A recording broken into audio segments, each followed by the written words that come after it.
you turn the mud. Sling it up, slap past the doors like a new paint job on a 4x4. Girl, you're gonna have a good old time. Can't let a little bit of rain change your mind. Let your hair down.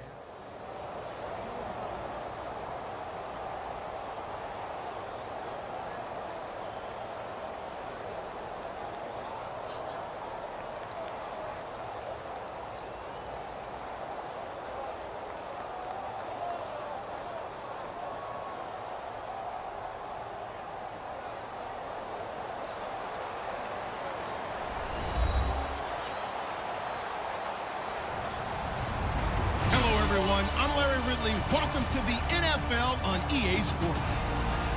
As we head towards kickoff, two quarterbacks will be on the field today trying to push their team to victory. It's Cutler's Bears going up against Ryan's Falcons. So with that, we'll send you out to the Georgia Dome in Atlanta, home of the Dirty Birds, where we bring in the two men who will call the action, and that's Brandon Godden and Charles Davis. Gentlemen. Well, there's a new building set to open adjacent to us to the south, but for now, they're still playing football at the Georgia Dome, and that's where we're located here in downtown Atlanta. Today, we've got a good NFC matchup on tap between the Chicago Bears and the Atlanta Falcons. On first down, it's Cutler. Toward the sideline, and look at that catch. Dragging the toes, and that's going to be a first down. Well done.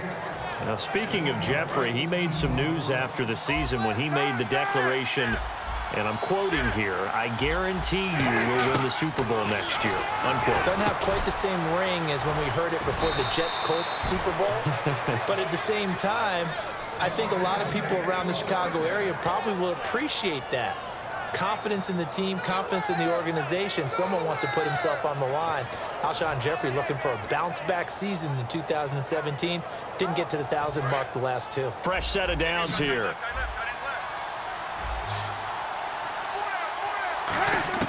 Throwing now, Cutler on first down. He couldn't quite hold it. Got hit. Ball pops out, incomplete. And we get a peek at the offense and a peek at Alshon Jeffrey. An absolute matchup nightmare for any defensive back. Size, speed, terrific hands. And the D-line pinching together must be expecting the run. Again on 2nd and 10, it's Cutler. And this time he's got the hook up. It's complete. Give him 11 yards that time and a new set of downs.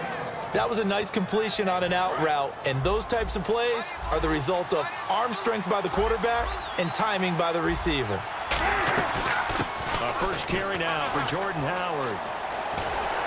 And he'll take this down just shy of the 25-yard line. 3 yards on the pickup there, and it'll be 2nd down. And here we go. We get to see the Falcons again on offense, a crew that last year scored 540 points, tied for 8th most all time. But my question is this, such a crushing Super Bowl loss in the offseason, does that set you back big time, or does that fuel and feed you momentum-wise going forward? It should fuel and feed you momentum-wise going forward, partner. That's exactly how it's supposed to react, and that's what you'll see in the Falcons locker room in the entire offseason. They'll talk about finishing, unfinished business, things of that nature.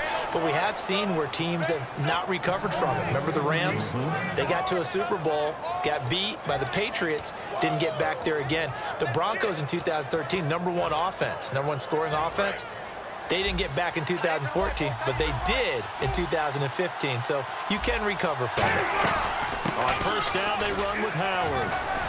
And he's able to get this inside the 10 now to the 9. And what a rookie year by Jordan Howard. When you go from #3 on the depth chart all the way to #1 and finish with over 1,300 yards, that's what I call a big-time season. Well, those 1,300 yards, 2nd in the NFL, also set the Bears' rookie rushing record, so something for them to build around next year. Without a doubt. So 2017, it starts in the running game with Jordan Howard in Chicago. It's nice every now and then in this game not to see people overthink it. Just hand it to the old reliable guy. Let him pick up the first down. First down and goal. The offense knocking on the door. And he is met at the line of scrimmage, and he goes down right there. No gain on the play there. It'll be 2nd down. Well, a well-executed blitz, no doubt. Great job by the linebacker. Maybe the quarterback, if he could have seen that, could have audibled there. Yeah, he needed to be in a different play because that one just meshed perfectly for the defense.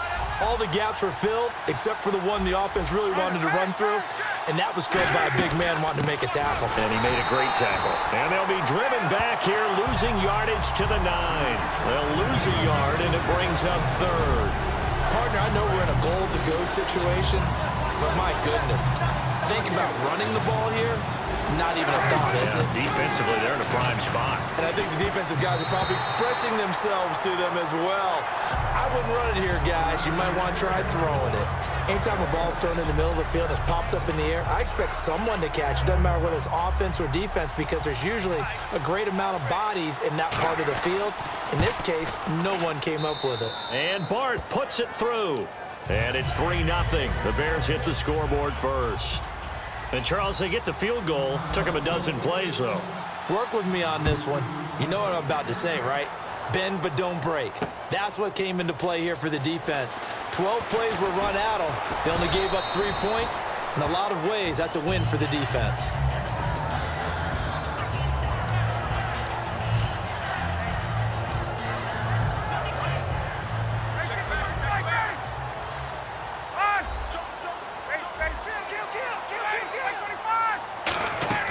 Try a little trickery here on the end around. And he'll get this one up to the 26. Just a yard on the first down carry, so it's 2nd and 9. All right, let's look at the offense. Devontae Freeman, this is a guy that you wanted to talk about, so take it away. Brandon, have you seen a running back play with such joy as well as such fury? I love the way he runs the football and attacks defenses.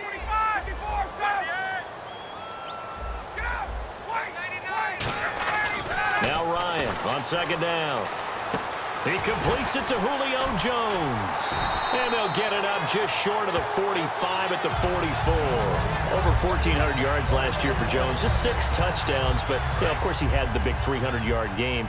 However, when he was blanketed with coverage, he always opens things up for other guys, doesn't he? He does, and that's what's benefited Atlanta's offense. Other guys were able to step up. In 2016, Mohamed Sanu stepped up and had his best year as a pro. Austin Hooper, as a young tight end, really developed down the stretch. And Taylor Gabriel, who had come over as a free agent from Cleveland, he really flourished. Actually led the team in touchdown catches. But there was only one Julio Jones, and you want to get the ball to him as much as possible. And for Coleman, if you combine the rushing and receiving yards, close to 1,000 last year. He had 8 touchdowns as well and was just really a great 1-2 combo with Devontae Freeman. An outstanding one, and just think if he's on just about any other NFL team, he's probably the lead running back. And Devontae Freeman gets the bulk of the carries. But Coleman, when he does get his hands on the football, he really produces in a big way, speaking of the numbers you just gave. Freeman again, a first down carry. And able to push his way forward here for a good little gain. And when you watch Devontae Freeman run the football, you can almost close your eyes and hear him running the football, can't you? Because people just scatter. I mean, you know, when he goes through a pile, it moves in a positive direction for him. I just love how hard he plays the game. 1,000-yard season. He had 11 touchdowns last year. In March, 25 years old. So he's kind of hitting that sweet spot for a running back, isn't he? He really is. And I still remember the evaluation of him coming out of college. He does everything well, but you weren't sure he had a dominant trait. Well, wrong about that. He's dominant in just about everything he does, and I think that he's going to continue to elevate his game and seek a 3rd Pro Bowl in 2017. On 3rd down, Devontae Freeman. And he will have the first down across the 20 to the 19-yard line. A nice pickup there of 11 yards, and it'll move the sticks. Doesn't matter who the runner is going to be each week. Defenses get ready to gang tackle. They want multiple people to the ball. They want to make sure they take the proper angles to the runner, make sure there's no place for him to spin out and go what they call through the back door and get away from people. And they want plenty of guys there to hit him, try to knock the ball free, the whole deal. But on that play, the best laid plans did not work. And Brandon, I think Mohamed Sanu had a nice career while he was in Cincinnati, but he really elevated in 2016 in Atlanta. The most catches for himself in a single season. 59 of them, 4 touchdowns. Really a nice compliment to Julio Jones, and he was a nice compliment in Cincinnati. I don't want to say he's not a number 1 receiver, but he plays that number 2 slot well, doesn't he? He does, and I think it's because of his versatility. He can play in the slot. He can play out wide. They can use him as a wildcat quarterback. He has thrown passes in the NFL. In fact, going back to his days at Rutgers, I think he threw 18 passes while he was at Rutgers, so you never know what you're going to get when Mohamed Sanu has his hands on the football. Now receiver in motion left. So now it's 1st and goal. After the penalty, here's Freeman. And he's going to press this one forward as they stop him right around the 1. It'll be a pickup of 4, and it brings up 2nd and goal. They're mounting a nice drive here. Good chunk of yardage there again. O-line, they've been solid this drive. They have that look about them right now. And he gets in. Touchdown, Atlanta. Matt Ryan scoring on the sneak from a yard out. And the Falcons have taken the lead. So with 2nd and goal, still had a couple of downs to work with. They tried the sneak, and they got in. I like the idea that they did it early in the down and distance count. 2nd down as opposed to waiting later on. I think it fooled them a little bit, but how about the push they got up front to get the quarterback through? Big push and a touchdown to boot. And now Chicago getting ready to go as they take the field. And they had 3 points last time, but they didn't want 3 points because they were well within range of scoring a touchdown. We'll see if they can do better now. I'm with you on that one. Let's just go ahead and be frank about the whole thing. The only one happy about the 3-point? The kicker. Exactly. He put it through the post. That's going to help him at contract time. But that offense, they're thinking, let's get in the end zone this time. I don't know if that helped him at contract time. And he can't find a receiver, and he's brought down. Vic Beasley from his outside linebacker spot, forcing the sack for a loss of 8.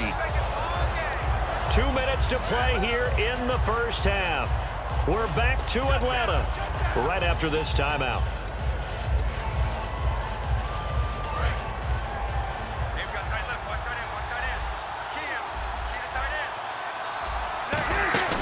They go play action with Cutler.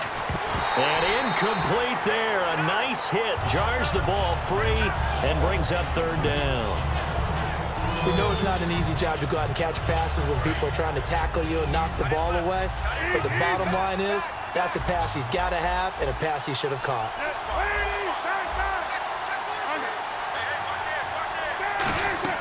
Now Cutler on 3rd and long. Buying time to his left. And he comes back with one complete.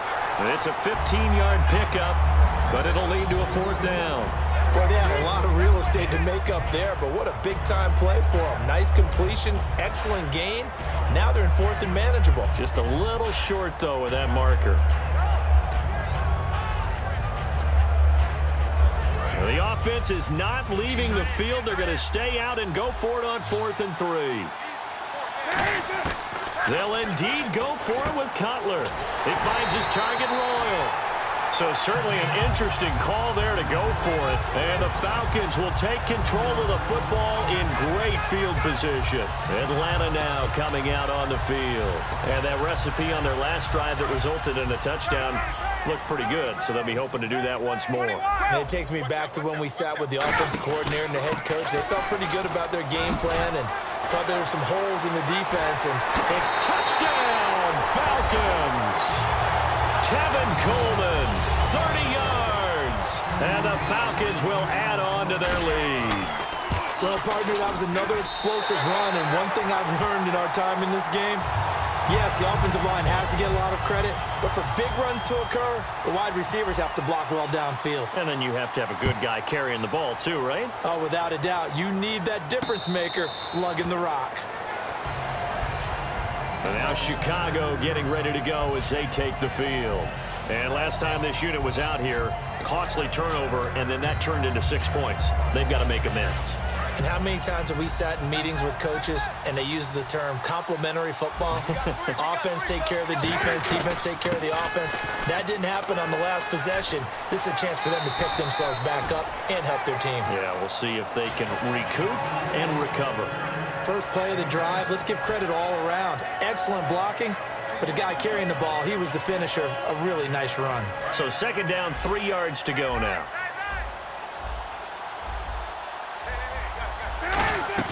They go with Howard again. It's a 9-yard gain, and it keeps the drive moving. So many teams want to throw the ball in this situation nowadays, but I love watching a team that has enough confidence to go ahead and run the football. In that situation, that's almost a tendency breaker. Offense comes to the line now, 1st and 10. They'll run it now out of the gun. Oh, he's got a little daylight. And he's going to bull his way forward to the 48. 8 yards on the pickup, and now they'll have some options on 2nd and short. Some runs are blocked so well, you almost forget that someone has to carry the ball to gain the yardage. The leverage by the offensive line to create space up front, really well done. Jeffrey with a catch left side. And on the note of Alshon Jeffrey, partner, is he a piece that the Bears can build around next year? He should be because of his talents. I mean, think about it this way. When he goes out and runs a route, I don't care how much you cover him, with his size and ability and catch radius, he's almost never covered. The key for him is staying healthy, staying on the field, because if he has that dependability, then you definitely can build around him. Last year, 12 games, over 800 yards and 2 touchdowns. He has 26 total TDs in his 5 years in the league.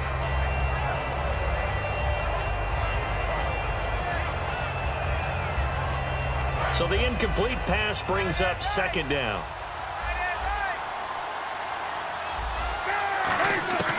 2nd and 10 now. It's Cutler. And he'll hit Jeffrey complete. And brought down, but not before they're inside the 25. And now the passing game here in the 2nd quarter starting to heat up a little bit. Don't you feel the rhythm starting to happen, right? You see it now. The confidence is starting to rise. I think now as a play caller, because that has happened, you lean on it a little bit more. You don't go totally away from running the football. And he fires one that's intercepted. It's Desmond Trufant. And they're going to set up shop at the 27-yard line. Atlanta now coming out on the field. And with time quickly fading here in the 2nd quarter, not sure how aggressively, offensively they want to play this. I think we'll find out just how much they trust their guys in this situation if they decide to take a shot.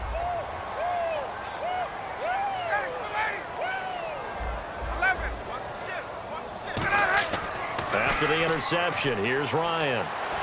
Flushed out right, and he can't get rid of it. He's taken down. Now the Bears electing to call a timeout defensively. It's just their first, so they'll have 2 remaining here before we get to halftime.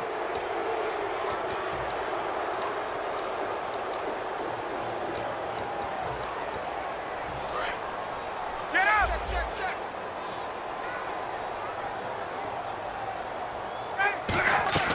On 2nd down, Freeman. And he'll find some space up to about the 25. And now the Bears going to signal for another timeout. So that means they're down to 1 remaining here as we head toward halftime.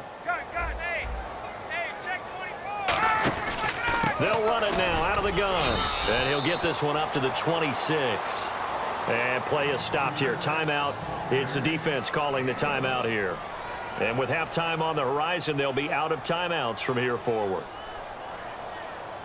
So on 4th down, the Falcons will call on Matt Bosher to punt it away.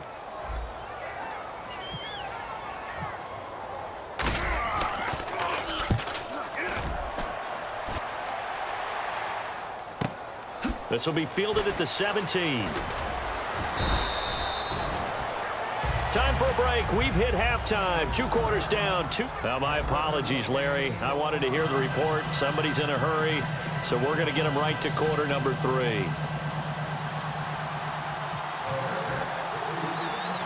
Both teams appear ready for the fight ahead, and we resume action here in quarter number 3. A very interesting call and one that backfires. I know they're losing, Charles, but boy, to start the 2nd half with the onside kick, risky. Felt like a sense of urgency from their side, coupled with, you and I both know the special teams coordinators, They sell their key plays each and every week to the head coach, don't they? And I'm guaranteed he's been selling this one. We can get it, coach. We can get it. And that came together with that sense of urgency you talked about. It's a pickup of 4, and it'll bring up second down. Not a run that you're going to write home about, but still a good first down run. That's what an offense calls staying on schedule.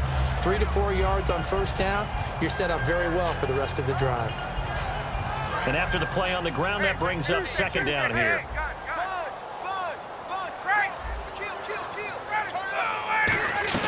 Freeman again. And he's going to fight his way forward here for a modest gain. Adrian Amos up to make the tackle. Frustrating for a defense, energizing for an offense. Finding a way to create that type of yardage in your running game, that'll make the guys carrying the ball very, very happy. They'll run it now out of the gun. And he's going to get the first down here as he's taken down at the 22. The gain of 4 that time as the drive continues. And a new set of downs here after picking up the first on the ground. They'll run it now out of the gun. Trying to bounce it outside, but he's only able to get it back to the line of scrimmage. No gain on the play there, second down. He had a great read there from his free safety position. And, Charles, you know with those guys, it's all about their eyes. They have to be laser focused. Yeah, I had to fake my way through it when I was playing, but now I can see exactly what they're doing. And on that play, he obviously had no presence to feel like he's being pushed for a pass. And without that, that allowed him to get up to the line of scrimmage and hold him to no gain. Now they'll throw it with Ryan. Sanu with a grab over the middle.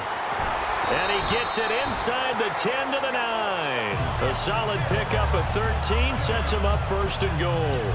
It's a nice completion, a little bit of run after catch as well to create the yardage that they got. But it is so tough to cover that route, the drag route, because they run it at varying speeds. Because the key is to create hesitancy on the defender's part. Always so empathetic for those DBs, aren't you?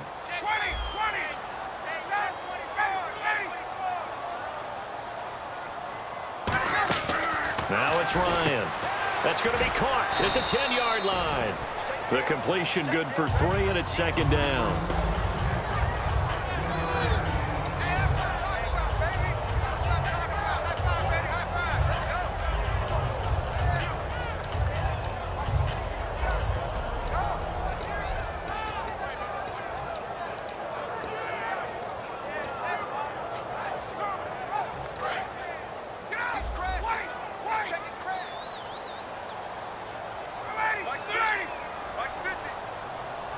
Second down, goal to go from the 6. And he'll get him a bit closer as he's down to the 2-yard line. Give him right around 4 on the carry. We'll see if they want to keep pounding here on 3rd and goal.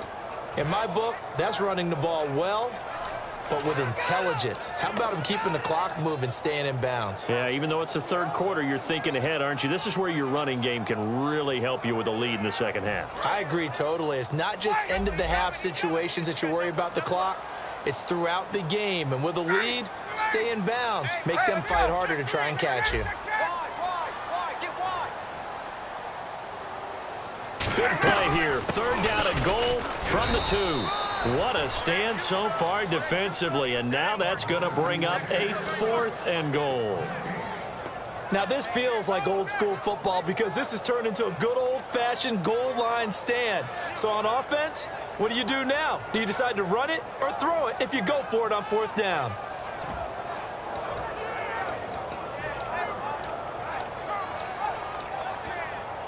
Can this defense hold him out? Here we go now. 4th and goal from the 2.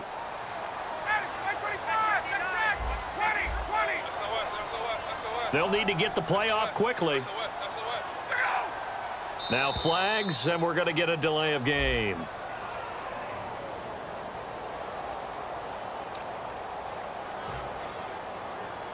The Falcons will call on Matt Bryant for the field goal try. From the left hash, should be a fairly easy one here. And the kick for the 41-year-old is up and good. And they will stretch the lead now to 17-3. So put another 3 on the board, and all things considered, a good opening drive here to begin the 3rd quarter. It sure was. I think as a head coach, you're happy to come out and put a little drive together, take the 3 points, and build on your lead. Now we take a glance at the offense as they work their way back out for their first possession of the second half. They trail offense, first time to touch the ball in quarter 3, and we'll see what they can do. And I can't wait to see what they have planned, because some teams script to start a half. Other teams just go, okay, these are the sequence of plays we want to run. These things worked well for us. And sometimes they throw in that big chunk play right away. Shocker. Try and get after them early and try and create a big play to give themselves some momentum. See what they have up their sleeve. All right, different topic here. 2018, the Super Bowl, traveling north, far north to Minneapolis. Early predictions for that one. Who you got? Well, you know, everyone's still waiting in the NFL for a home team to play in its home stadium, right? So could the Vikings be that team? I'll start in the NFC, and I'm going to say no.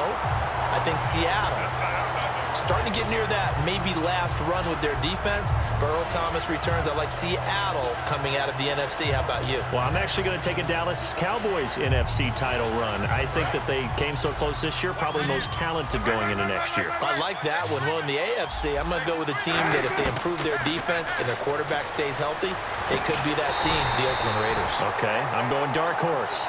Cleveland Browns. Let's go. Hey, from worst to first.